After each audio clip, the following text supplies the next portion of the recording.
আসসালামু আলাইকুম। আমরা আজকে আসছি গরিবের সুইমিং পুলে গোসল করার জন্য। গরিবের সুইমিং পুলটা কেমন সেটা একটু পরে দেখতে পারবেন। চলেন, প্রায় 2 কিলোমিটার হাইটে আসলাম এটা সুইমিং পুল দেখার জন্য।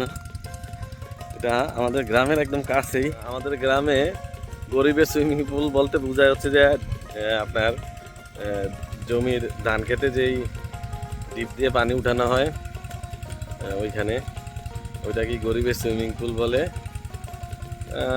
আসলেই এই গরমের দিনে বৃষ্টি হতেছে না, রমজান মাস, সবাই মিলে চিন্তা করলাম যে চলো আমরা এবার একদিন দ্বীপের মধ্যে গোসল করে আসি।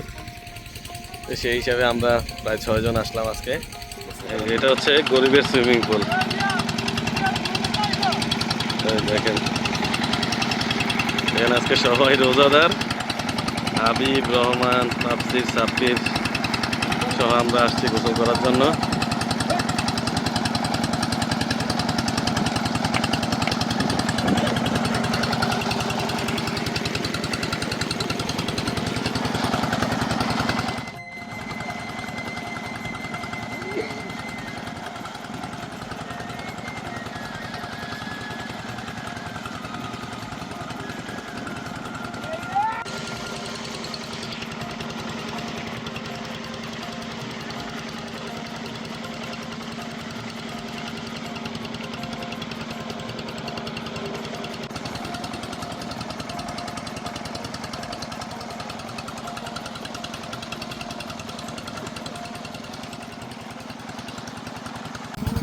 আমরা এই সুইমিং পুলে সেটা মজা পাইতেছি না।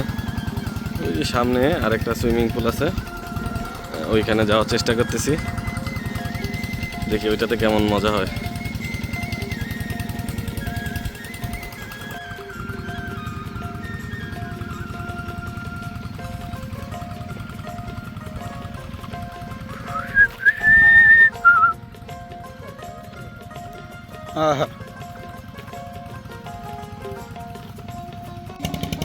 আমরা হাঁটতে হাঁটতে প্রায় ডিপের কাছাকাছি চলে এসেছি।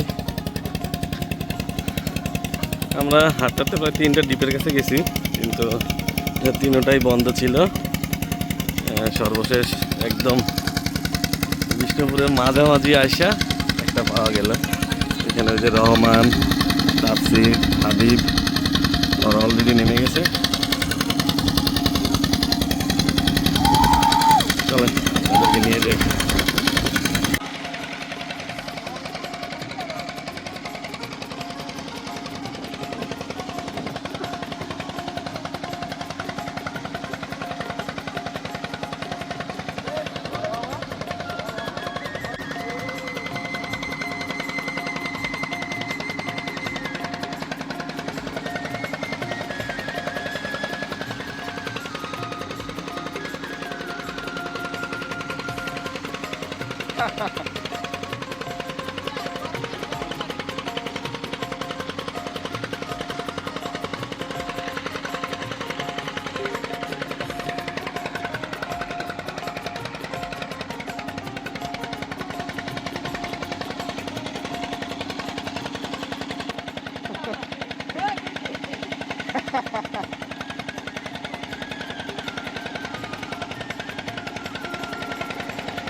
রহমত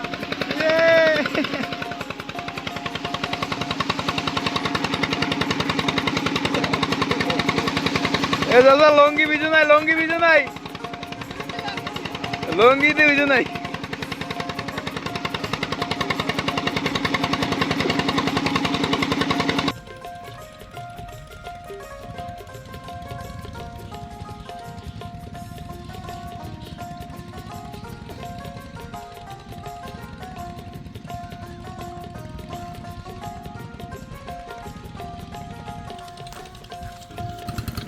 আমরা গোসল শেষ করে এখন বাড়ির দিকে রওনা দিয়েছি। একদম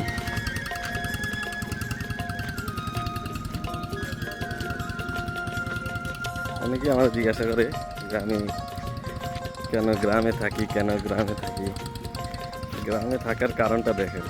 আসলে এই যে এইসব জিনিস আপনি লাখ লাখ টাকা খরচ করে কোথায় গেলে দেখতে পারবেন বলেন? দেখেন সব দিকে একদম সবুজ, একদম সবুজ।